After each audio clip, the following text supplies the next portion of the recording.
So for our objective, upon completion of this topic, you will be able to understand, no, the C string library and its functions, create programs using strings, and apply string functions in solving problems related to string manipulation. And why is that so? No, na napakahalaga ng strings natin, 'di ba? It is because that saan ba nanggagaling yung data natin and ano ba yung pina-process nating data, 'di ba? It's from a set of characters and it's from a set of input that we are trying to enter from the keyboard, 'di ba? And if you will try to look at it collectively, lahat ng ano, ng tina-type natin, it's basically a string. And kahit galing ba sa files yan, galing sa text file, lahat ng kinocode mo, actually it's a string also. And that is why we are now it's important for us to, study about strings. And we have an old way, okay, of dealing with this. This is the legacy, no? And this is through C programming and is usually declared as an array of character, which is a valid C string requires the presence of a terminating null character, usually represented by the character literal zero. And so, if we are to view an array, no, a string itself, okay, if mas maganda siguro kung Excel ang gagamitin natin para hindi na ako maglalagay-lagay ng ano, ng mag-drawing pa, no? Let's say for example, we have this kind of declaration, which is character name having the size of 10. Okay? Now, technically, you have an array called name, and they are all characters, right?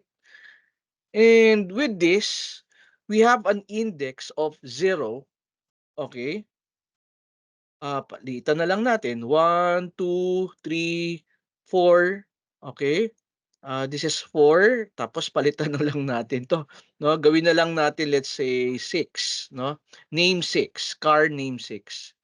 So you have 1, 2, okay, 3, 4, and then 5, 'di ba? Okay?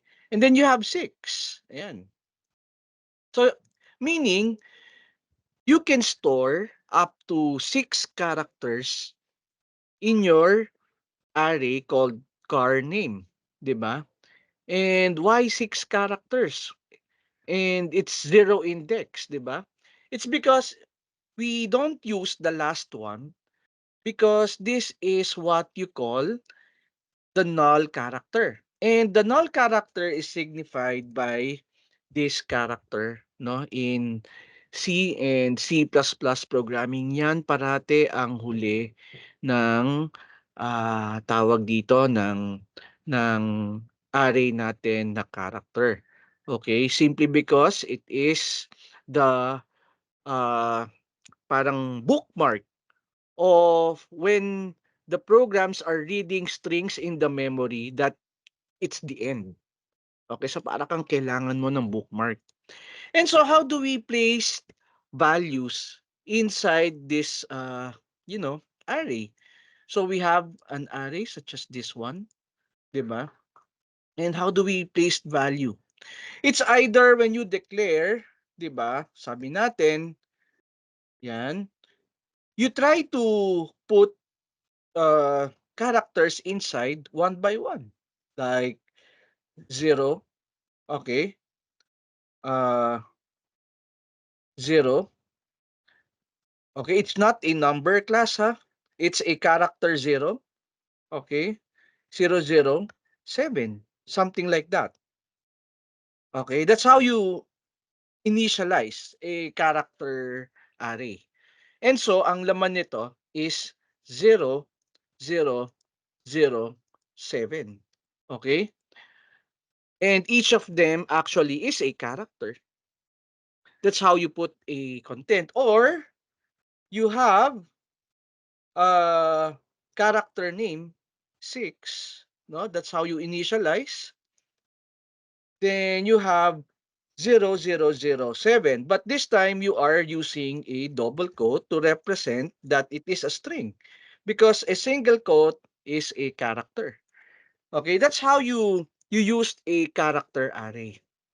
Okay, and character arrays of course has its own limit. So hindi pwedeng pag sinabi mo ditong you have 1 million, no?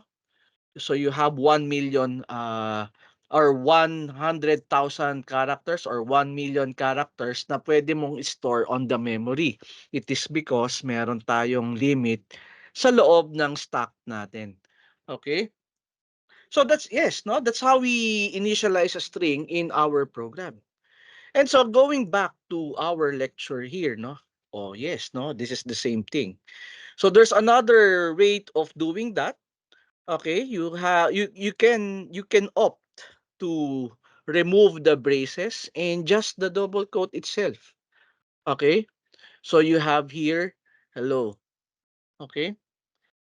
Now, here is another example of declaring a string. Okay, so in our case here, we have a name 10, which is equal to Lance.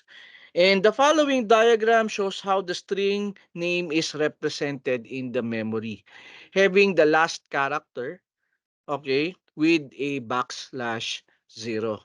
Okay? Kasi yun yung end nung array natin. Now, since car is a built-in data type, no header file is required to create a C string. And ang tawag natin dito is yung car built-in data type natin, it's one of the primitive data type. Okay? Na kaliga siya ng mga int, long, float, double. Kaya wala tayong ini-include no para magamit siya. However, for us to be able to use a more advanced function or advanced API for us to manipulate strings in our program, we have a header file or a set of functions which is what we call C string. And as what I've said, no, included sa lecture natin, this is processing strings, no, in a C programming way because there's a new way of, working with strings in C++, and that is through the header file string only. Kaya ito C string ang nakalagay. Okay? And here are some C string functions. We have string copy, string CPY for the number of characters that we need to copy, concatenate a string, and the number of characters that we need to concatenate. Okay, we have length, compare, and string compare also. No? And tingnan natin siya, no? Uh, ako, I would like to share with you, no? Those functions that we have here. So, yeah, let me just remove this one. Can I, yeah, can I hide this? Yeah. And so, let me just access yung cppreference.com. I always encourage you to access the cppreference.com. And 'di ba, nakita nyo sa PowerPoint natin na we have a set of commands that we could use for C string. Okay, so let's now try to search for the C string. Okay, yan. And as what you can see, we have here a library called the C string, no? And basically here are the different commands that we can use for it. String copy, copies one string to another, copies a certain amount, concatenates two string, and concatenates a certain amount of character of string. And transform a string so that string compare would produce the same result. No? And these are more advanced commands. And we have other, tawag dito, other functions as well. We have character array manipulation. Okay, we have memcopy, memset. It's more of memory location, no? And other things, no? But let's just concentrate on some simple string manipulation. Okay? Now, let me open our compiler here para we could demonstrate how we could use this one. So in our example here, the first thing that we have to do is to include an IO string and the C string natin. Okay? And so, by doing that, okay, let's now try to create a simple program. So we have here, saan na ba yung devc natin? Ayun, okay. This is our compiler. So file, new, source file. Then save as, tapos let's say, sabihin natin strings.cpp. Ayan. So we have include IO stream, and then you have using namespace, no, std. Ayan. And then you have the main function. And then you have return 0. So let's say, for example, we have a character here, which is basically school and school name. And sabihin natin 100 characters, no? Ang ano natin, yung school name natin. And we would like to initialize it with FEU, Institute, no, of Technology. Okay? And that's basically our string. And so, how do we display the the string? So we could just, we could just say na that you have the school name and L, no? And this will display the whole FEU Institute of Technology, no?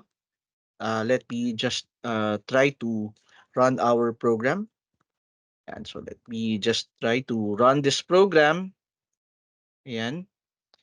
And where's the output? Ayun, no? So we have here FEU Institute of Technology. Okay? And let me now let me terminate first my antivirus para hindi siya magkaroon ng problema. Yan. Okay, so how do we accept an input? If we can assign a string for that, can we assign an input or get an input from this one? Yes, of course, we can do so. Okay? All you have to do is to use cin and redirect it, no? Using the school name. And let's try, no? If for example, you have this string, okay? Ayan, no? And you wanted to enter a value for that, no? So please enter your school name, okay? And then of course followed by a colon. Then you have you have end L. You could just use cin and then redirect it to the school name, no? And if I'm going to run this program, okay, so it would ask you, please enter your school name. I'll enter FEU, Tech. And that will be fine, right? So pinakita niya FEU Tech. However, no, if for example, we are to enter, let's say, FEU Institute of Technology, something like that, no? It seems like yung space hindi niya na isasama, 'di ba? And that's basically what we wanted, we do not want to happen. So if you are expecting, let's say for example, no, a string for as an input in our cin command here, no, we have to replace it somehow because using just the simple cin would be a single word. Oh my God, I forgot, no? I think it's cin dot getLine, no? It's getLine, ayun, no? GetLine, and you would want to put it somewhere, uh, using well, this is overloaded, so let me just check the simplest use for that, the character type, yan, no? Okay, so you have the getLine and the stream size. Okay, getLine and the stream size. So you have here school name and a maximum of 100 characters based on the size of your uh, school name array. Because you cannot place 1,000. Eh, hindi na kasya dun sa 100 natin. So if you need to accept an input na merong spaces doon sa cin mo, simple cin will not, will not make it. And all we have to do is to run the program and test it out and enter your school name, FEU Institute of Technology. Yan. So nakuha na natin, 'di ba? Kaya you have to be very careful on that, no? Pag kailangan nyo ng spaces when you are accepting input, edi okay na siya, 'di ba? Ngayon, syempre, we wanted to take a closer look on each of the elements of the array. Okay? Ito, we wanted to display. And totoo ba na for each element sa loob ng array, meron tayong tawag dito, meron tayong character na laman. Okay? Well, we can do that. So we have here for integer I equal to 0, I is less than school name, 'di ba? Which is basically what we can do here is 100, no? I plus plus.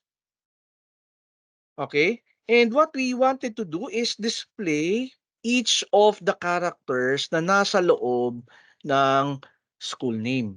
So we have school name and then I. So ang ginagawa natin dito, iniisa-isa natin siya para malaman natin, no? Na tawag dito, na totoo ba na isa-isa yung laman ng characters ng string natin. And let us now try to run this program. Okay? Siguro maglagay tayo dito ng ng new line. Okay? After which after this input, lagay lang tayo ng ng new line. Okay? So let me run the program and enter your school name, FEU Institute of Tech. And ayun, no? So makikita natin class, we have FEU Institute of Technology. And then we have FEU Institute of Tech. And as what you can see, there are various contents of the array. No, merong lamang basura. And that is actually true. So that's why it is important that when you are declaring actually an array, 'di ba na nasabi ko naman sa inyo na to, na when you are declaring an array, you have to initialize it because it contains already some undefined values. Tanggalin natin tong NL para makita natin in just a one-liner only. And we are displaying it one by one. So in our case here, we have here, please enter your school name, FEU Institute. Okay? And ayan, no? Although we were able to have an FEU Institute to be displayed one by one by the array. Ito yon eh. Yung pangatlong output na natin. It's because of the for loop. Merong mga basurang laman yan, no? It's an undefined value. Okay? So that's why doon ginagamit yung pag-initialize natin. Let's try to initialize, no? Uh, at least tingnan natin, no? We wanted to initialize it with something like this. Yan. And let's see if we can go away with those, undefined values. And let me run the program. Okay, FEU Institute. Okay, malinis, 'di ba? Walang lamang undefined values. And minsan class, yan ang pinagmumulan ng bugs ng program natin. Now, when we have an array that is not initialized, and it's not only applicable to characters, it's also applicable to any integers that we have declared. Okay? So, naintindihan ba, class? Naintindihan nyo ba na na yung what I am explaining here when we have characters? Are you still with me? Yes po, sir. Sige. And so, no, with this, notice that we are using always 100. And we wanted actually to only loop until such time that the string or our character has a null character on it, just to signify that it's the end of the string. And we do not want to waste CPU time. Because like for example, FEU Institute lang yung in-enter ko. 100 yan no? 100 yung nilagay natin diyan. So kahit 20 characters lang yung laman ng array natin, okay? Gagawin ko yung 100 para i-display lahat. Sayang yung CPU cycle. And merong question, mawawala po ba talaga yung basura or undefined values, no? After ng cin dahil sa pag-declare po sa array, yes. Kasi it has an undefined value already. So once you initialize something, automatic na 'yon, no? Na may initialize lahat. Or one thing that you could do, no? But I'm not recommending it.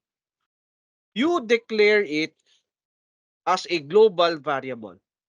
Pag global variable, it's initialized. Hindi mo kailangan i-initialize. Malinis 'yan. Well, technically, it's another area of our memory kasi, yung mga global variables. But, no, let's remove that. No? Pero pwede nyong gawin yon. No? That's another alternative. And so going back, we could use commands already. Okay? Commands such as, for example, yung natin, yung string length replacing. Like for example, we could enter here, no? Uh, the length of your string, okay, is, okay, and then you can use the command such as string length followed by your, yeah, the variable that you wanted to check. Ayan. And if I'm going to enter this program, no, and run this program, uh did you forget? Oh, yes. Oh, see? No? Yes, I forgot. No? Thank you. So we have C string. No? I forgot to include C string because I'm using string commands already. So if I'm going to run this, notice, enter your school name, FEU, institute. Yan. Notice that the length of my string is 13. Not including the, syempre, including the spaces. Kasama yan sa count natin. Okay? Ngayon, syempre dito, we counted 100 characters for it, no? 100 characters to just to display FEU Institute, yung pinakahuling output natin. And we do not want to waste CPU cycle. So that's why we will be replacing this string school name with this one. Ayan. So that when we loop, no, pag nag-loop tayo, whatever the value of our string length here, it's only the bounds na meron tayo when we have this kind of loop. And so if I'm going to run this program, we have FEU Institute of Technology. Okay? So I have 27 characters. So hanggang 27 times lang gagawin yung loop, no? Because it contains only the value of 27. Ayan. So, yun class, no? That's basically how we use those commands that we have. And going back dito, like for example, yung string length, tuturuan ko kayo, no? Paano bumasa ng iba pang commands. Pag click nyo yung string length dito, ito yung sinasabi niya sa inyo, no? Na yung command na yan, kailangan niya nung name nung variable ng array mo. Ganyan magbasa, no? And magbibigay yan ng value. That's why we can use it in our for loop. Okay? So, yon, no? That's basically the how we actually uh, read yung commands natin. So, going back to our uh, string functions here, no? Sometimes we wanted to copy. No? We wanted to copy our strings into another string. And to do that, going back to our program, syempre, let's now try to declare another. It's a copy of our school. Okay? And syempre, when we are copying something, it should be, to be safe, it should have the size of the school name also. And we do not want it to have a garbage value. So let's now try to initialize our string para malinis yung string natin. What are the reasons of copying? The reasons for copying is that you do not want to destroy the contents of your original value or your original variable. And that's why we wanted to copy one string into another string, 'di ba? And so, to copy, actually without any use of command, you can copy it through logic. So we have here for integer I is equal to 0. I is less than the string length, no, of school name. Okay. What we wanted to do here, I plus plus. Okay. Ayan. Is to copy each index one by one. Okay. Copy school I. Makikita nyo. Okay. And you have the school name I. So, you are copying in parallel. So, sabi niya, yung 0 ni school name ay ilalagay mo sa copy school 0 and so on and so forth. Okay? And so, with this, okay, once you are done, we can now print out the copy school. Lagyan natin copy. Ayan. And we have here copy school. Then you have NL. Okay, and let's now try to run the program. And, uy, kulang. Ayun. Thanks for that. We have run. Sumobra naman. Ano ba yan? Okay, let's now try to run it again. No? Please enter your school name, FEU Tech School. Yeah, no? And so we have here a copy FEU Tech School. Na-copy natin, di ba?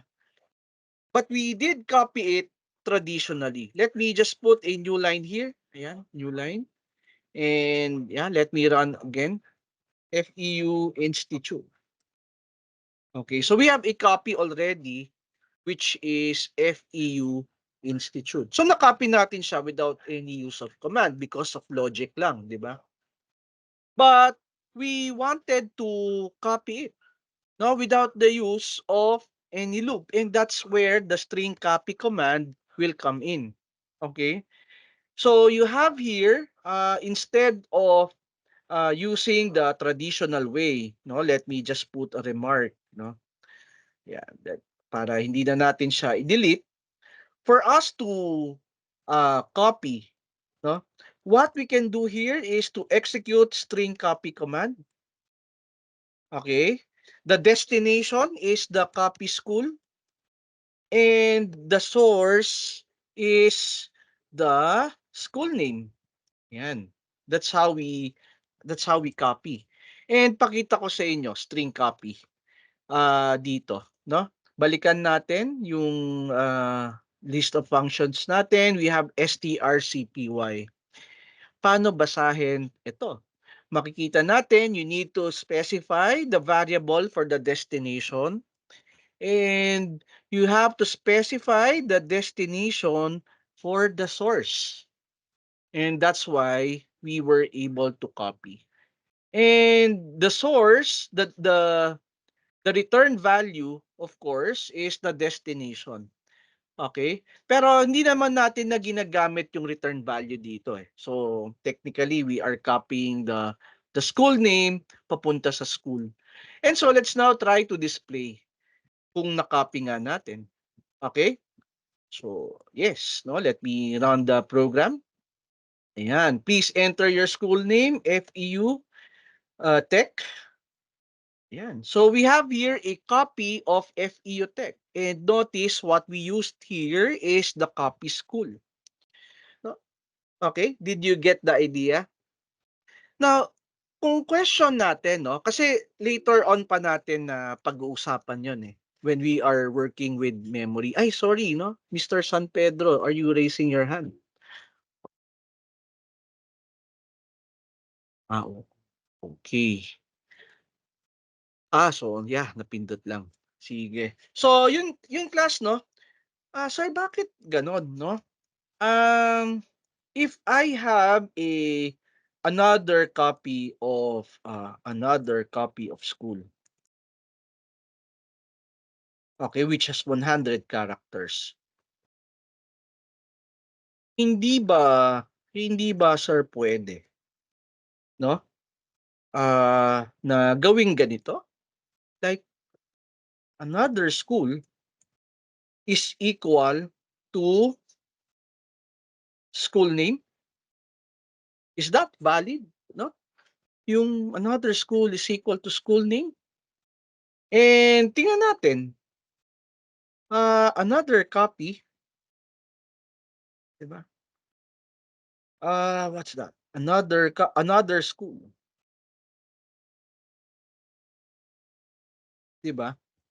And if I'm going to run this program, okay, notice that we have an invalid assignment. Okay? So hindi uubra talaga na we have another school here tapos another school which is equal to school name. Pero uubra yan class pag ganito. Ayan, uubra yan. And let me run the program. Pero ito, this is another topic. Okay? Ayan. So you have FEU school. So notice I have another copy which is FEU school. But it has a different mechanism. It's not actually copying. Okay, but I'm not discussing it on this particular tawag dito, on this particular topic of ours. Okay, I think this is in module 5, I think. So anyway, let me just, I do not want to confuse you. Let me just delete that.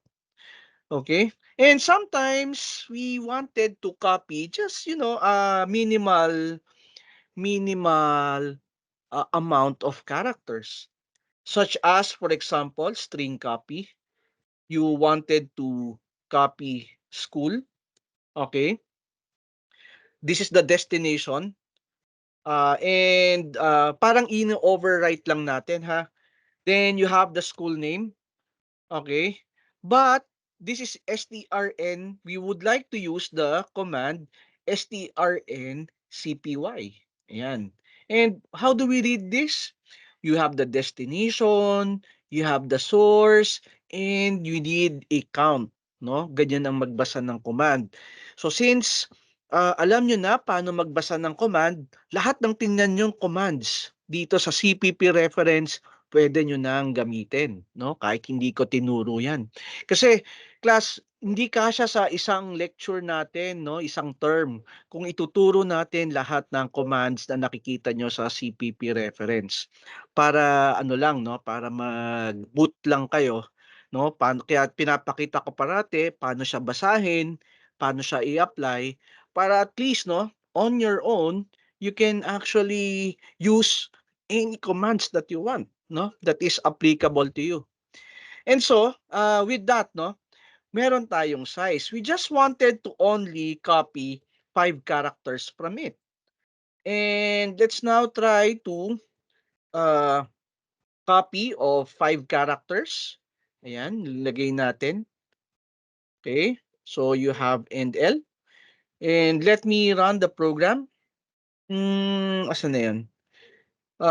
Too many arguments. strn. I'm sorry. strncpy. So let me just run the program. So FEU Tech of Manila.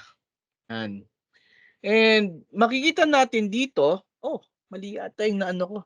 Copy school. School name, copy school, copy 5. Let me just put a new line here.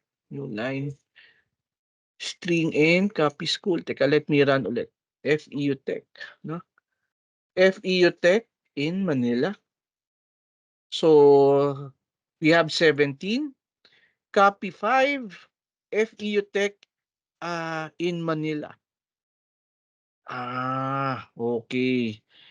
So, technically, let me just, hindi siya, what we wanted to achieve here is, we wanted to, copy only the words FEU Tech papunta ulit doon sa copy school. However, much like what we did here, no, may laman na kasi yung array natin. So let me reset, no, yung string natin, okay, para mabura yung previous content. Okay? And yes, no, let me just run the program. Uy, constant copy school. No, I'm sorry. This is not how we do it. Okay? What we can do is to use, let me give the opportunity na rin, no, to use the memset so that we could reset the contents of our array. And looking at that class, no, looking at our commands here, makikita nyo, it fills a buffer with a character. So kung titingnan natin, destination, character, and the count. And so, we have the destination is the copy school para ma-reset natin yung content. And then let's put a null character to reset that. And ilan ba yung copy school natin, which is 100. Ayan. So let me run again the program. Okay. And FEU Tech in Manila. We have FEUTE. Kulang pala, no? 5 characters lang na copy ko eh. FEUTE. Okay? So, yan. That's how you copy. But, kasi class, no, we use the same variable, kaya nag-memset ako. Okay? Ayan. If we use another variable, okay, hindi mangyayari yon. And kung tatanungin niyo, sir, bakit nung hindi kayo nag-memset, lagyan ko nga ng space to, 5 characters. Kulang pala, FEUT lang ang na display. So, dapat kulang ng 7 characters. Ayan. Okay, copy of 7 characters. And so, sir, bakit na-print pa rin yung FEU Tech in Manila? Kasi the thing there is that previously, yun yung laman niya. Okay? Nag-copy tayo ulit.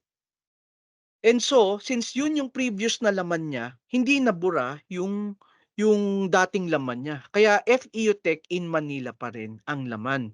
Okay? So isipin niyo class, like for example, kasi nangyari na, no?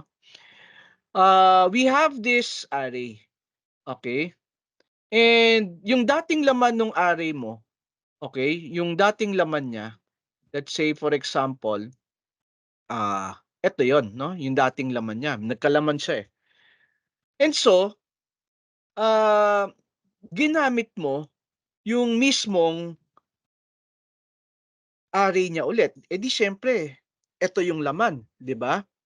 Ngayon, nag-copy ka ng 5 characters papunta dito. Okay, so nag-copy ka ng 5 characters, and so on and so forth, no? Yan, no? Nag-copy ka.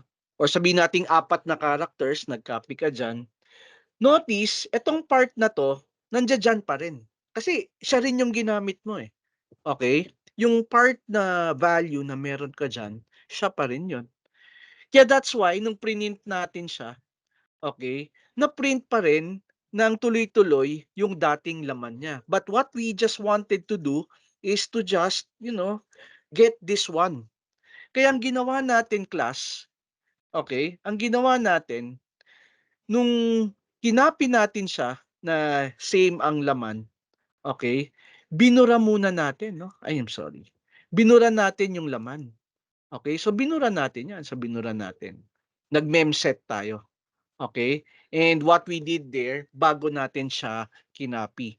So those are some of the technical things na you have to look into internally when you are working with strings. No, medyo advanced na yung pinapakita ko sa inyo kasi baka ma-encounter nyo eh. Na sir, bakit nag-copy ako? But it seems like, you know, ganun pa rin. Marang hindi naman na-limit. Actually, na-limit. It's just that, nandoon pa rin yung ibang laman nung dati. Kaya pag print nyo, parang ganun pa rin. Eh, eto, wala nang ligtas. Okay? Yung dating laman, binura na natin using memset. Okay? And that's what the memset is for doon sa list of commands na nakikita ninyo. We wanted to erase whatever the content of the copy school is and just copy the school, just 7 characters of it. So if I'm going to run the program, no, and FEU Tech is in Manila, no, notice we only copied 7 characters, which is copy 7 and FEU Tech. Okay? So nakakasunod pa ba, class, when we are working with strings like this? Basta, basta masundan nyo lang to, no? It's, it's very elementary already, no, when you are looking at, other commands. So moving forward, no, so you have the string copy already, okay, and you know what string copy is for. That's the same reason, class, no? Na when you have a school name here, may laman na siya agad. Kaya makikita nyo parang may basura. Kaya what you can do also to make sure that, school name does not have any content, you can do the strategy that what we have done here, no? You could reset the school name, okay, such that it's clean, no? Okay, that's one strategy that you could do there, and it would run fine, no? So yeah, no, it could run fine. So FEU lahat, okay. So moving forward, class, there's another trick, no, that I wanted to show you. If for example, if I have another array here, which is something like a substring of a school, okay, substring of a school, and we have 100 characters. If I wanted to copy, let's say for example, we wanted to place it here, sub school. And wait, merong basura na naman to, so let me initialize the string. Yan. Okay. So sub school, and from the name of the school name itself, yung original value natin. Yan. If I wanted to skip 7 characters, I'll just put here plus 7. And after 7 characters ng school name, yun yung mapupunta sa sub-string na school. Did you get the idea? So for example, no? Let's see out. Okay. Skipping 7 characters. And then I'll be printing out sub-school. Yan. Okay? So we have here, let's say for example, I'll run the program. FEU Tech is for the 7 characters is a great school. Yan. If I'm going to enter this one, no, notice skipping 7 characters, yung laman niya is a great school. Nawala yung FEU Tech. Okay, pero nasama yung space, ha? Nasama yung space kasi to FEU Tech is a great school. Ang in-skip lang natin yung first 7 characters. So na-copy pati yung space dito. Okay? So ayan, no? So that's how that's how you actually do some tricks in terms of copying a certain strings. And this is what you call a pointer arithmetic. Pero wag niyo munang isipin about pointers, but you know, you can use that already when it comes to performing some string operations. Okay? So you have string length. I have showed you already how string length works. And then you could also have string compare functions. No? Subukan naman natin yung string compare functions. And what about string compare? Gusto ko ipakita muna sa inyo paano ginagamit yung string compare. Ayan. You wanted to compare two strings. Okay? And notice, what do you want to compare? You are using two operands, which is the left string and the right string, no? And this returns 0 if LHS and RHS are equal. Okay? Other than that, kung hindi 0, 'di ba? It's it's not equal lexicographically. Okay? So paano ginagamit 'yan? Yung string compare natin. Okay? And let's say for example what we have here, no? Tsaka na let's try to comment out our uh, discussion here para hindi na siya makasama sa natin, no? Hindi na siya sumama sa tawag dito.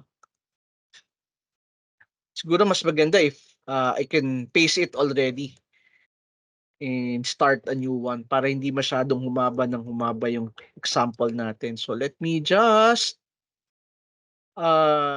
dito sa announcement area natin, we have here yung canvas, no? And lecture code. We have some lecture code here for today, which is 1/26/2024. Yan. Then view HTML, pre-formatted, and let me just paste this one. Ayan. So nasa inyo na yung code na yan, ha? Yung natin. And moving forward with our example, what we wanted to do is a string compare. Okay? So tingnan natin. Let me create a new program here. Okay? So we have a password, for example, no? And it is composed of, it can be as high as 100 characters. And of course, we wanted to initialize our array so that it has no garbage. Or we could initialize it with a password of password. Yan. Which is the common password of all passwords. No? You have the password. And in our program here, no, please enter your password. You wanted to check if you wanted to ask for the password of the user. Diba? And the thing here is you wanted to compare. So you have another input here, which is of 100 characters for the password. Okay, and we initialize it to something like this. Ayan. And please enter your password. So, syempre, cin, kasi wala naman tayong balak na spaces. So, you have input. Kaya okay lang na we do not use getLine. And we can compare it already. And look, integer result is equal to string compare. Okay? Uh, the password, which is the original one, string compare, and your input. Okay? And look at the result. Okay? Para malaman nyo. Yan. So in the end, no, if for example, enter your password and yeah, no, nag-enter lang ako ng kahit ano diyan, the value is 1, no? And for example, nag-enter ako ulit, no? Which is basically the same na, which is password. Okay? O it is -1, no? And pag nag-enter ako, let's say for example, yung totoong password ko na. Okay? Notice it's equal, it's 0. Okay? And how do we use that? No, how do we use the result? Okay, it can be as simple as using it on an if condition. Because any non-zero value, okay, is true. So, -1 na result and +1 is true. Eh yun yung mali na string compare dito sa ano natin, no? Sa result natin. So, what you can do here is you could create a do loop, no? Do please enter your password, no? Yeah.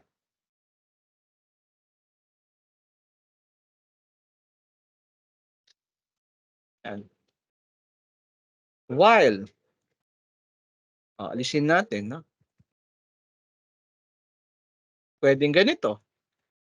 While result is not equal to 0. So, you keep on asking the password, no? While result is not equal to 0. So, if I'm going to run this program, I'm sorry, result was not declared. I'm sorry about that. So let me just declare this above and equal to 0. And let me just, yeah. Okay, so let me run the program. So pag enter ako ng enter, ayaw, no? Ayaw tayong payagan ng system natin. Pero pag in-enter ko na password, this will be equal to 0. So technically, okay na yung program natin. That's how you can use that, no? Yung sa mga string compare natin. Or what you can do is, that's one version.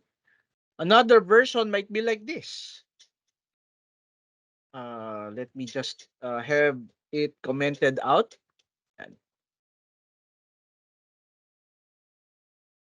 You could use it on an if statement. No, please enter your password. Yan. Please enter your password and then input. Okay? If, okay, string compare, okay, uh, password and input is equal to 0, yan, see out,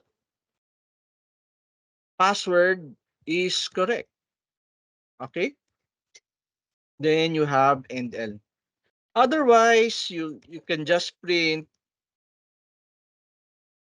password incorrect. Okay? So those are just simple techniques, no? How do you use string compare? And let me run the program.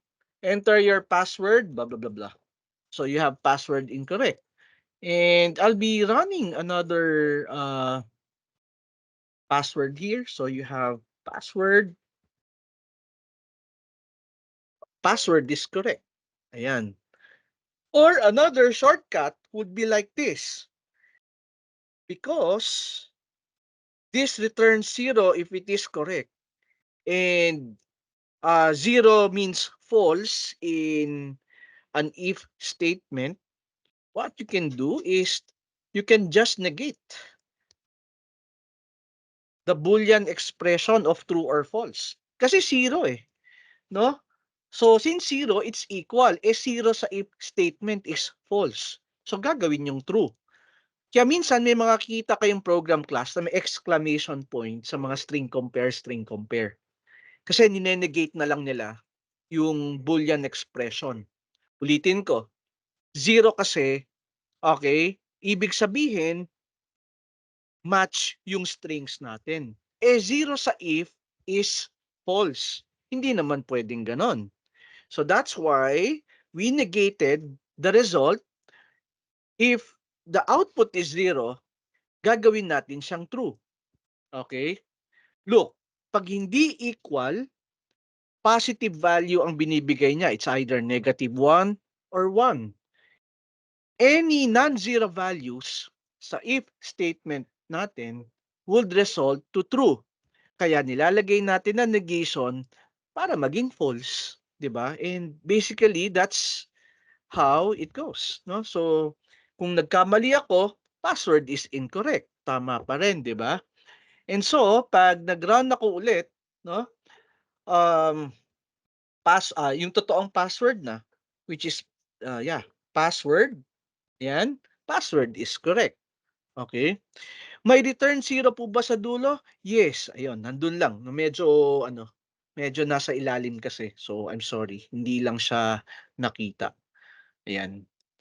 So, yan class, no? That's basically how you use string compare. Ngayon, syempre, yung strncmp para ding strncpy. You only wanted to compare, let's say for example, the first four characters. Kung first four characters ng input mo is correct, no?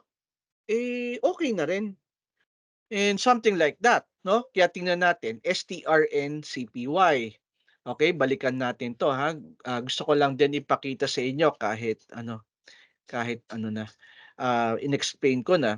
So you have here, we compare the left operand and the right operand. And how many, no? Sabi niya, maximum number of characters to compare. So merong count. Okay? And kung titingnan natin, maximum number of characters is 4. Kaya, ibig sabihin, pag ito lang ang tama, P at SS, and lahat mali na, password is correct. Kasi 4 lang eh. Okay? Pero notice, mamaliin ko yung first 4 characters, no? So you have password. Mali na 'yan. Yung pass kasi dapat yung A diyan dapat at sign. O 'di ba? Password is incorrect. Okay. And that's basically the use of STR and CMP. Okay? So let me just delete this. Ayan. And that's the version that we have there. So, yeah, moving forward to our lecture here, no? We know that already and we know how to use the get line, no, of cin pag gusto natin with spaces yung input natin, as what you can see from this example. Yes, another example there, no? And the get function allows your program to read in one character of input and store it in a variable of type char. Siguro the question would arise na, sir, sometimes I just needed one character, no? Can I use that, no? So, yung cin, yes, no? But instead of get line, you might want to use get. Okay? So, in our case here, siguro bago mag-password, what we can do to show its use, no? Kasi sometimes you wanted to have just a single character for your input. Okay? And with that, let's say C out, enter a C out, enter a character. Ayan, character.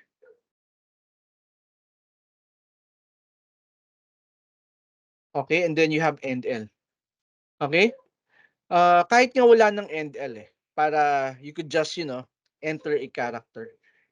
And then instead of C in greater than CH, you could just use C in dot get. Tapos ilagay mo sa CH.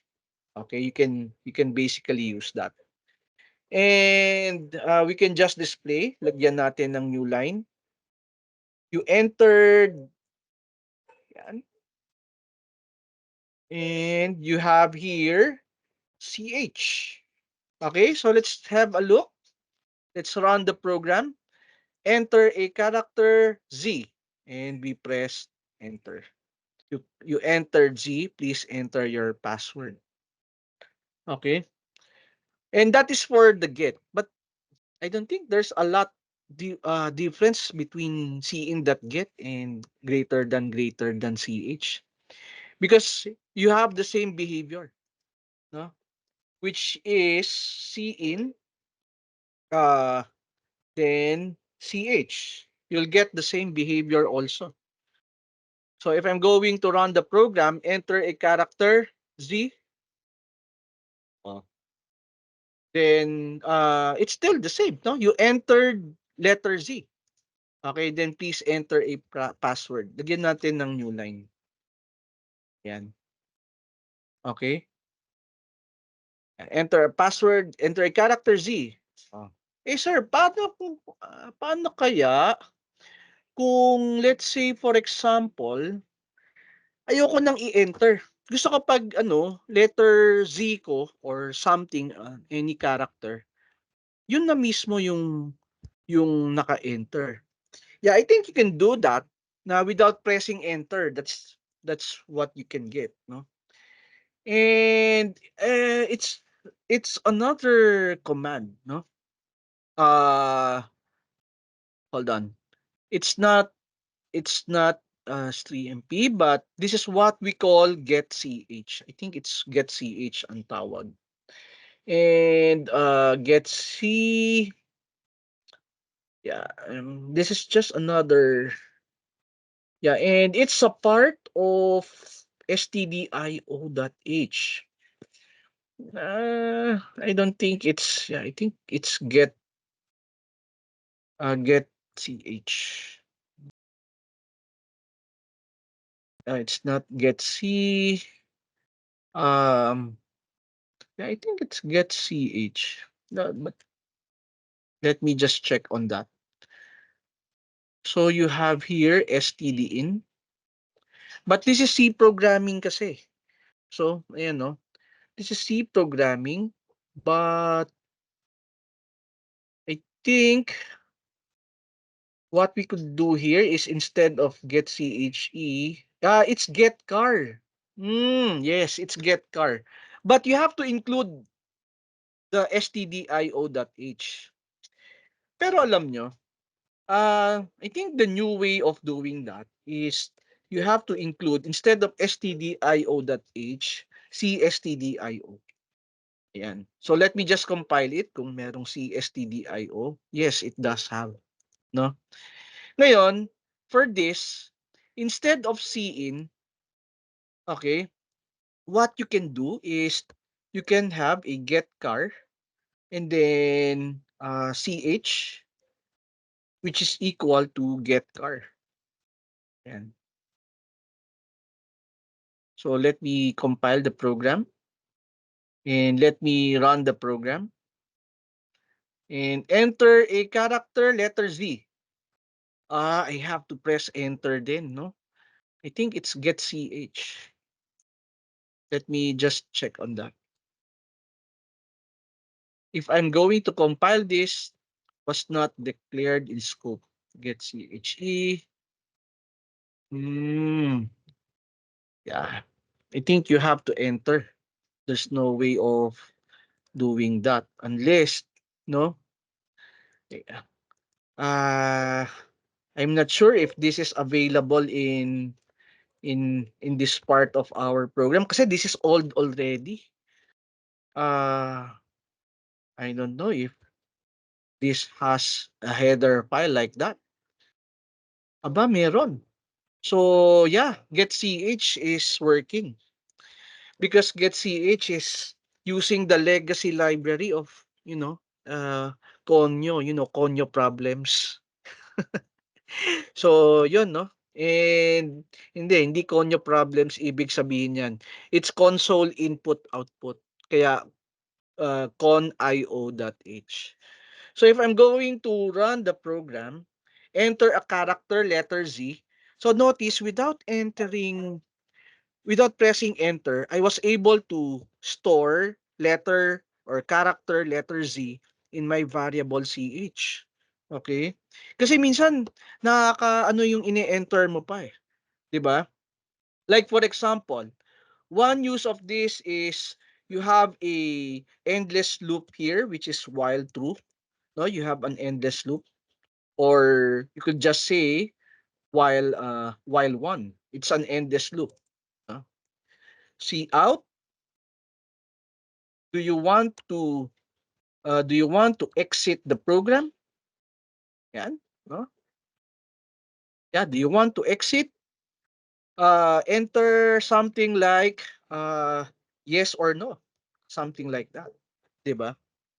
And you wanted to do that. Eh, ang pangit naman kada press mo ng character, you have to press enter. So you might want to do is you could,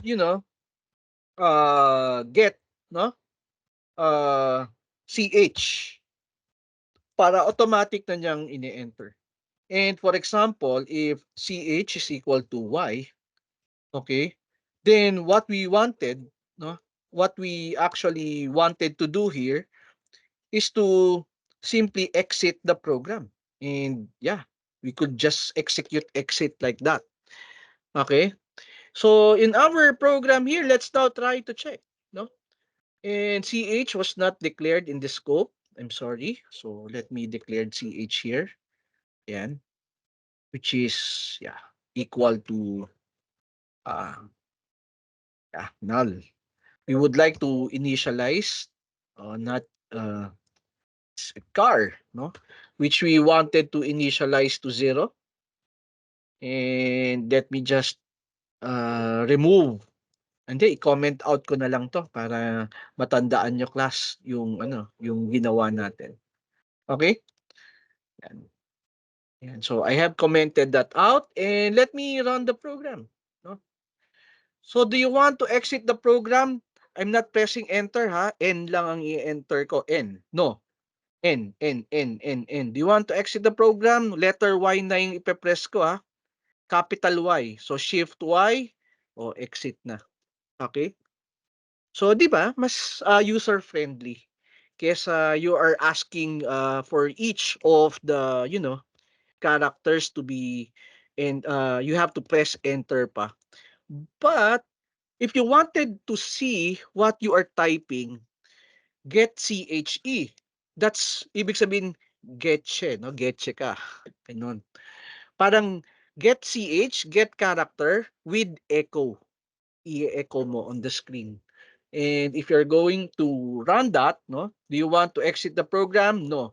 Ayan, no? Kitang-kita mo yung letter N na in-enter mo. N, N, N, N, N, N, N. Why? It's lowercase kasi. Y. Naka-lowercase. Kaya Y, oh, pag press mo ng yes na Y, okay na siya ulit. No? So yan yung mga simple tips and tricks on how you can use those character entry dito sa program natin. But before you can use that, no, it's not CSTDIO. You have to use the legacy. Now, there are compilers na walang console input output. So it just so happened that the DevC that we are using still supports the console input output of a particular string operation. Okay? So naintindihan ba class yung pinaggagawa ko dito sa sa program natin? Yeah, okay. And so with other commands, no, as what we have said, get, no. Ito naman, we do have a put function, but this is not really that uh, important, and this simply displays, no, a character on the screen, no. So if you see out that put a, it will print out a. See out that put p, uh, it will simply print out p on the screen. Okay. So yun, no? And we also have this conversion functions, no? We have a to lower and to upper functions na tinatawag. And it is inside the CC type. So if we are going to look at the C++ reference that we have here, no? And we have, meron bang conyo dito? Console input output? I don't think it has, no? Kasi hindi na siya kasama eh. Kaya that's why it's an old programming style but still working. So that's why hindi ko mapakita yung reference ng ng getch and getche. But we have CC type, no? We have here the CC type library, and you would see here the commands to lower and to upper. So yung to upper simply converts a character into an uppercase. Okay? Sa iyo ayaw. So yeah, medyo medyo compiler specific yung natin, yung conyo.h. There are some compilers na doesn't have that technically libraries. Yeah, no? So anyway, that's normal, and you have to resort to using getchar. Wala tayong magagawa. So with that, no, we can also convert. Ito naman kasi nangyayari dito, we are very specific na we wanted CH to be a capital letter, no? Para maging okay siya. So para mangyari na lang na it's either capital or lowercase na okay na lang din, let us just convert it into an uppercase, and that's the purpose of to upper. And for us to use that, you need to include CC type, no? Uh, the header file CC type. And marami yan class, no? Maraming commands na pwede kayong magamit na for a CC type library.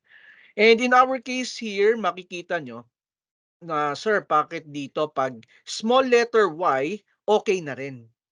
Because we were able to convert it. We were able to convert the small letter y into a capital 1. Ngayon, paano sir pag capital?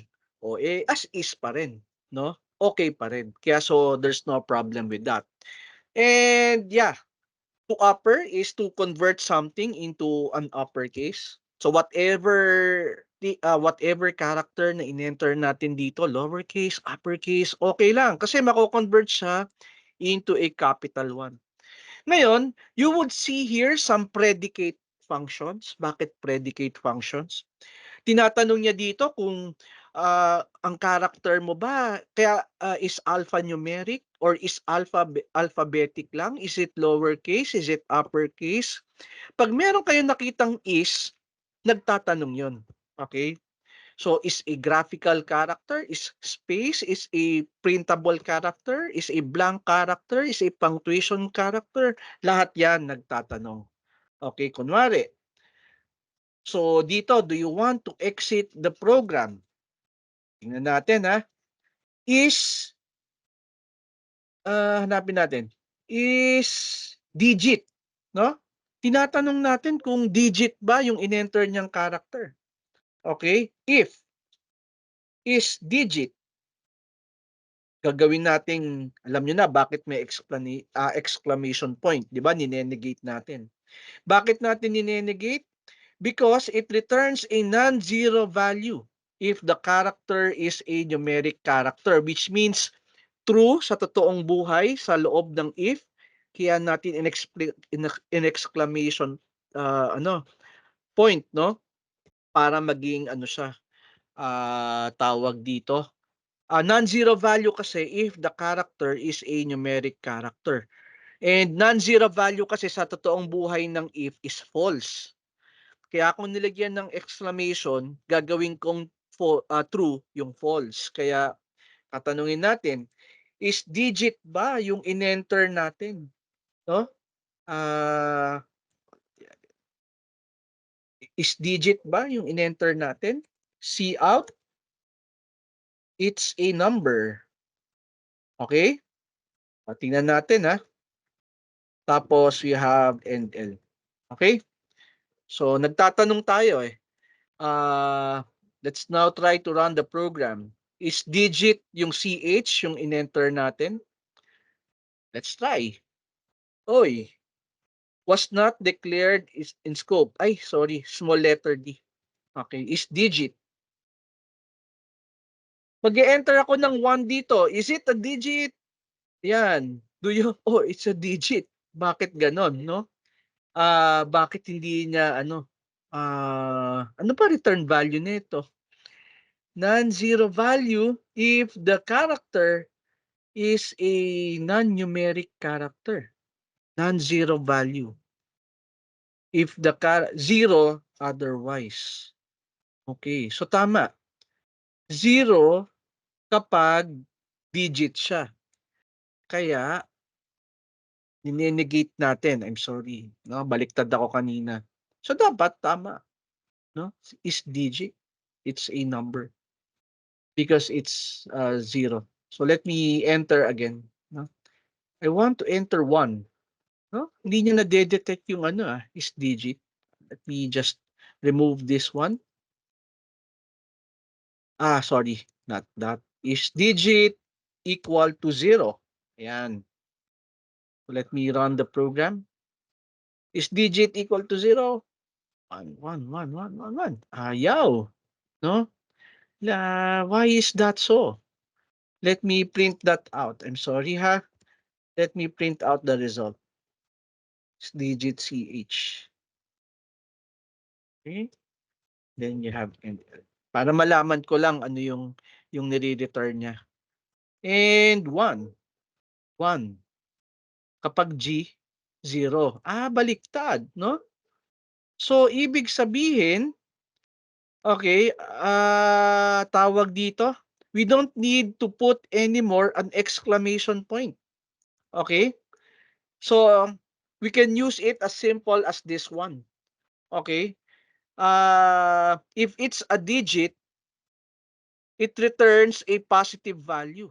So, that's why we do not need an exclamation point anymore. And if it's not a digit, it would return 0. So, let me run the program. So, pag-enter ko ng program dito, 1, it's a number. 2, it's a number. 3, 4, 5, 6, 7, 8, 9, 0. Pero pag nag-enter ako ng letter A, or hindi na lumalabas. It's not a number na. Okay? And that is how you use, no? That is how you use the predicate functions that we have. I'm sorry, nagkabaliktad lang kanina.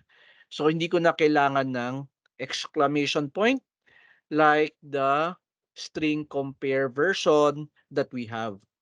And syempre, it goes with other commands also. Like, is it an alphabetic character? 'Di ba? Is it in lowercase character? Is it a punctuation character? No? Lahat na 'yon. Technically, yun yung gamit niya. Okay? Is X digit kung ang character niya ba pang hexadecimal, sumobra ba ng letter F, 'di ba? You can check that also. Okay? So those are those are the types that you can use, no? So marami yan. Okay, I'll not be explaining it one by one, but at least nakita nyo na siya paano ginagamit isa-isa. Okay, so is punctuation, is graph, and yes, no? We have to upper, we are done with that. Huh? With the to upper functions, and ano pa ba? To lower, yes, we are done with that. Is upper, yes. Is lower. Actually, in-explain niya lang dito isa-isa yung mga predicate functions natin, and nothing really that, nothing really that special. Okay? So, yeah, those are the typical examples that we have there. Pero class, no? Although those are some of the examples of our predicate functions, what I really wanted to emphasize again is do not contain your knowledge doon sa PowerPoint slides that we have here. Okay? But instead, what I want you to look into is this reference, no, that we have, which is yung ano nga, yung cppreference.com. And this is our Bible when we are programming things. Nandito lahat yan, ha? And yeah, like for example, yung null terminated strings natin. Okay, we have this, no, yung null terminated byte strings. Ayan, no? Okay, we have this technical functions here that you could see, na? So lahat 'to pwede mong ano, magamit, no? Hindi lang yung nandoon sa ano natin, sa nakalagay sa PowerPoint. And ito, mahalaga nga 'to, actually, no? Itong mga 'to, like tingnan niyo, what if, looking at this, no? Notice nakalagay siya sa loob ng stdlib.h. Okay? So let's say for example, gusto mong gumamit ng function na nakalista dito. Well, you have to look on the version also. Ito, hindi nagagana sa devc natin, ha? Because this is C23, gagana pala yan. Okay. So, you have stdlib.h. Okay, gawa tayo, no? So, we have here include cstdlib. Okay, that's the equivalent of stdlib.h. And let's say you have a character value here, okay, which has 10 characters, and we assigned 3.1416. You cannot use this in a form of computation. Kunwari, may binasa ka sa note, may binasa ka sa text file, or you have extracted a value on a specific string. You cannot use that on a computation. So what you might want to do is to convert that string into a float. Kaya that's why you have this command, string to float. Okay? And so you could have a value here of a floating point value such as pi, which is equal to string to float, no? Which is you wanted to convert the value. Ayan, string to float. You wanted to convert that. Tingnan natin, no? String to float. Okay. So it needs another parameter, no? So we have here string to decimal. Hold on. String to float. You just have to specify the null character. Yan. Okay? String to float, the value, and then the null. And tingnan natin. C out, no? C out. If we can use that on a mathematical equation, 2, 3, 4 plus pi. Okay? Dapat magamit na natin sa computation yan kasi na-convert na natin into a float. Okay? And sometimes you might encounter that one. So let me run the program. And notice na convert na natin siya, which is 4.3756. Pero kung character yan, hindi mo magagamit sa arithmetic operation yan. That's why you have to convert it into a float. And that's one thing you have to understand also when you are working with strings. Okay? So, yun class, that's basically our string topic. And I do hope you learned something new for this one. Okay? The different string manipulations that we do have in our PowerPoint slides. But I do not want you to always base your knowledge on the PowerPoint slides that we have here.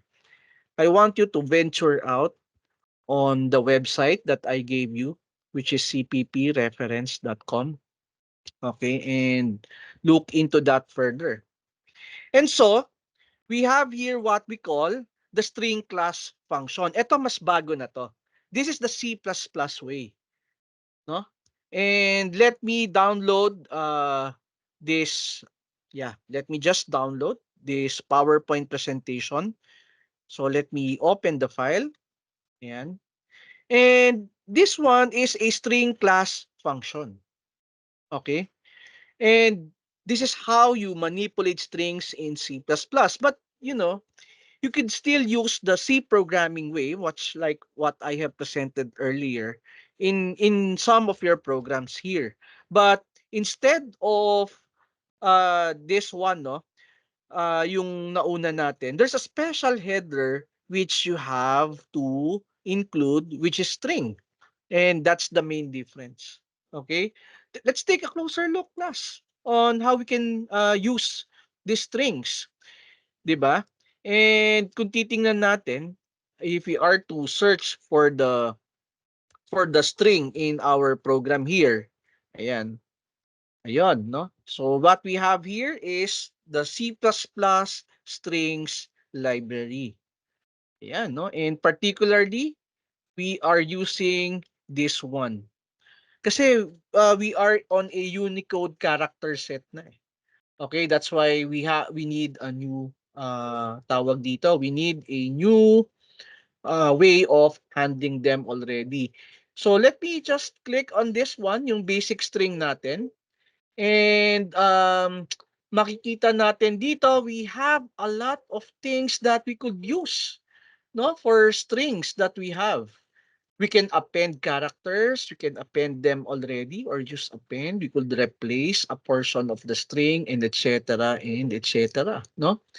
So, eto class ang mga pwede nating magamit, no, when we are creating a string. And let's take a closer look on the constructor. Yan. Ang dami, no? Ang daming ano, no? Ang daming way of, creating a string. Okay, but yeah, I think that would be uh, too complex for you right now kasi hindi pa kayo object-oriented programming. But let me just show you some few things about the strings, okay? So how do we declare a string?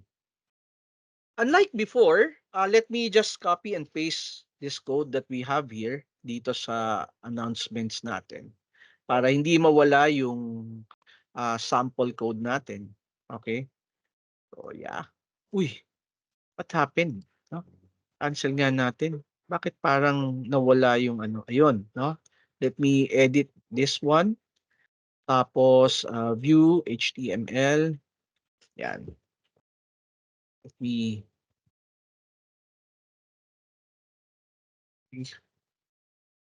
Walang recording to, ha? Dapat nakikinig kayo. There's no recording for this one. Okay.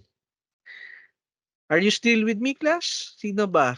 Sino ba ang nakikinig right now? Ayun, no? What about the others? Okay, buhay pa. Sige. So, kayang-kaya pa ha, na-absorb pa natin ha. Sige. But the source code is here already.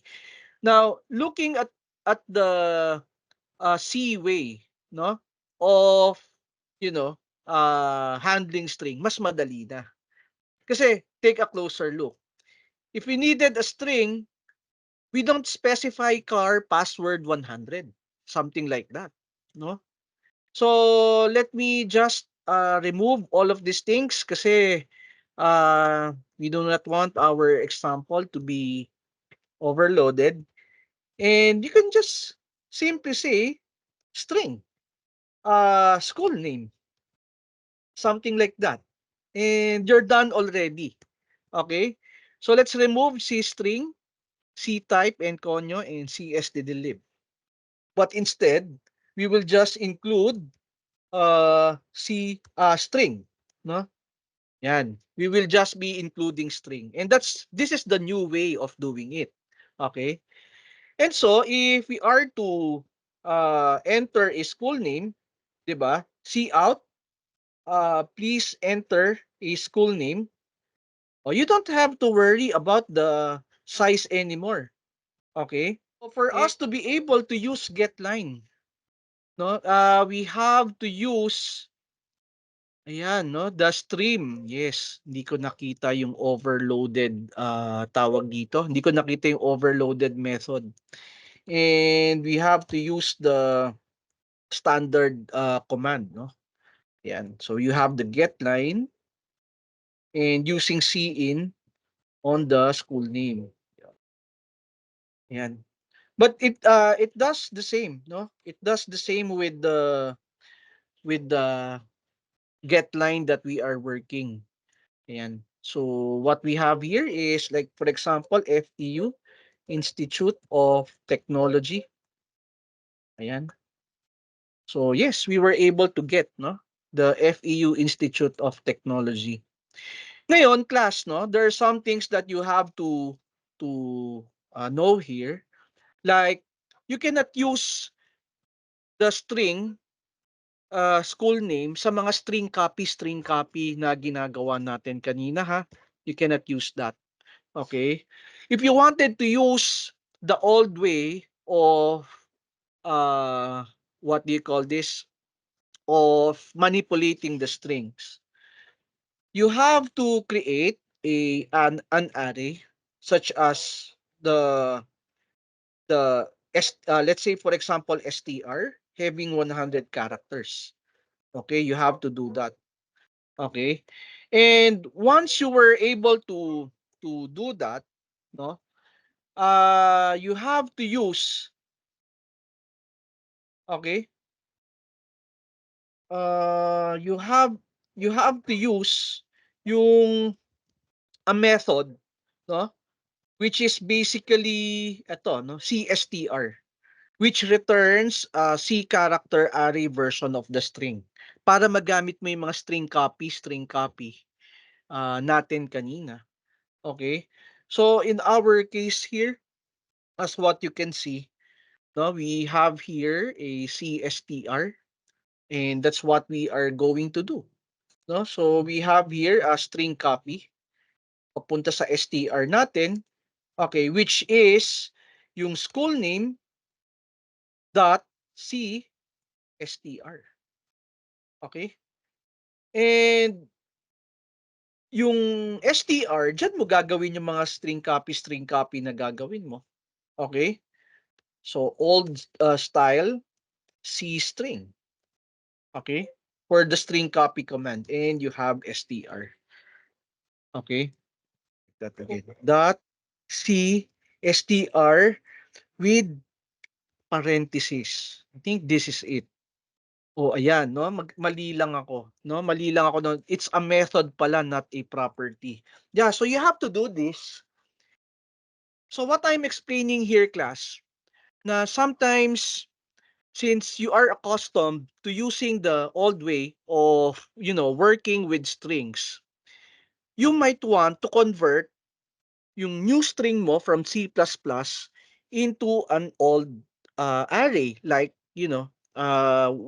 the first subtopic that we are doing.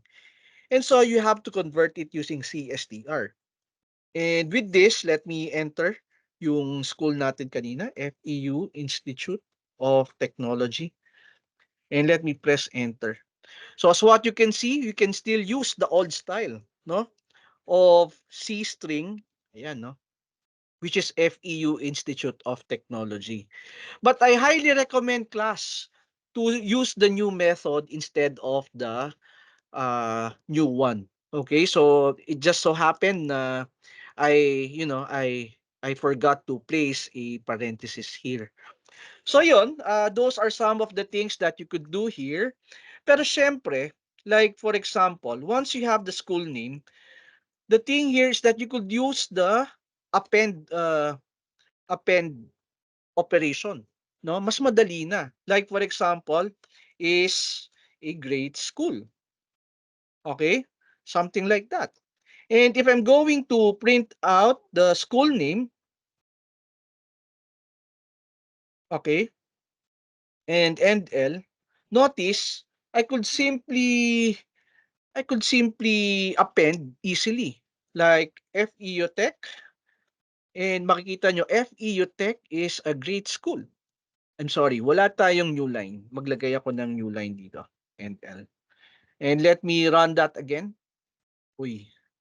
Uh, yeah. NL. Let me run that again. So we have here FEU Tech. Okay, and FEU Tech is a grade school. You can do that. No, you can use the different operators there. Kaya makikita nyo dito class when we are working with strings. Okay?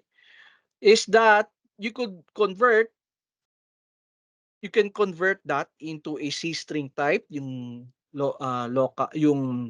yung old version, and you can clear the content. You could insert a character. Yung ginamit natin dito is the operator. Ayan, no? So, since this is the new way of doing that, notice it's you could use double equal instead of string compare.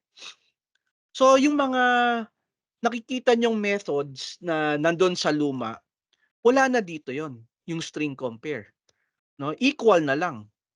Or not equal, you can do that. No? So, yeah, you have to check. No? Like for example, if school name is equal to FEU Tech, you can now directly compare. No? Unlike kanina, meron pa tayong mga string compare. You can use operators na lang. Okay? See out, they are equal. Equal. Yan. Okay? So let me run the program and enter FEU Tech. Ayan. FEU Tech Old Style, FEU Tech is a great school. Did I modify? I'm sorry. I modified it. I'm sorry. No? So, paano ba? What I can just do is before modifying, no, I have another string here which is new school kasi minodify ko class no? And I'll just assign school name to copy it. Okay? And I'll be using new school. So before changing school name into is a great school, I'll be using the previous value of it para FEU Tech pa rin yung mako-compare natin. And so if I'm going to enter FEU Tech, no, they are equal. Okay, I hope you did get this one kasi ito we modified the contents of school name. No? But there are other things that you can use. Like for example, class, no, if it happens like for example you wanted to find uh you wanted to, let's say, ano bang maganda? Oh, you could also access the specified character. Pwedeng at, pwedeng operator, no? And tingnan natin. So something like we wanted to access the the first character of new school, which is new school 0. Okay? Or you wanted to access uh the first character, okay, of new school. O, tingnan natin. Okay? So enter school name, FEU Tech. Oh, ayan, no? So new school 0, new school at 1. New school at 0 is basically the same. And so, you could use at and operator. Pwede ngang actually, you can access the first character and access the last character. So, tingnan natin, no? We could have here see out, new school, dot. Sabi niya is front. Okay? So, you have front and then end L. And see out, new school, dot back. And then end L. Okay? Let me compile the program. Ayan, no? I think this is a this is a function, no? It's not a property. So let me modify my program again. Minsan doon ako nalilito, yan. So you have to check the CPP reference and let me run the program. Ayan. So let me enter FEU Tech again. Ayun. So you have the first character and the last character for FEU Tech. We have F and H. And there are other things that you could use here, no? It's really up to you, class. It's basically on the requirements that you have. You could even check the length of the string that you have. And so, if for example, we have here see out new school dot length, no? You can determine that also. And then kung gaano kahaba yung string natin. Okay? So you have school name FEU Tech, and we have 7 characters. Okay? So we have 7 characters here. And other interesting things to note, clear. Syempre, it just clears the contents, no? And appends a character to the end. Well, you can use plus also. You could remove the last character. And you have to look into that also.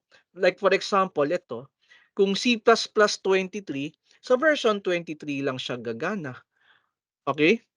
And yeah, like for example, you wanted to find something, okay, starting at some position.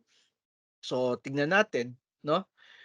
So, we wanted to find, okay, where tech is located inside the string, starting at an index of 0. Okay, sa simula. And if we are to run this program, no, and enter FEU Tech, you would see here na makikita mo daw ang tech, okay, at index 3, which is 0, 1, 2. So tama, 3 siya nagsimula. So kunwari, you wanted to look for the substring CH, and this is very useful. Okay? If you are going to run FEU Tech, you would see here that it is located at the 5th index of the string. So which is CH. Okay, so 0, 1, 2, 3, 4, 5. So tama, 'di ba? That's how easy it is to look for it. Kaya mapapansin nyo, paano kaya yung find and replace, 'di ba? Paano na detect ng notepad or anything that I am editing? If I'm trying to find the string, saan niya ilalagay yung cursor ko? And it's because of this find keywords that what we have here. Okay? So yun. So anyway, if we are, well, makikita mo pa nga, you could have a find first of, find the last of. No, there are different variations of that. Okay?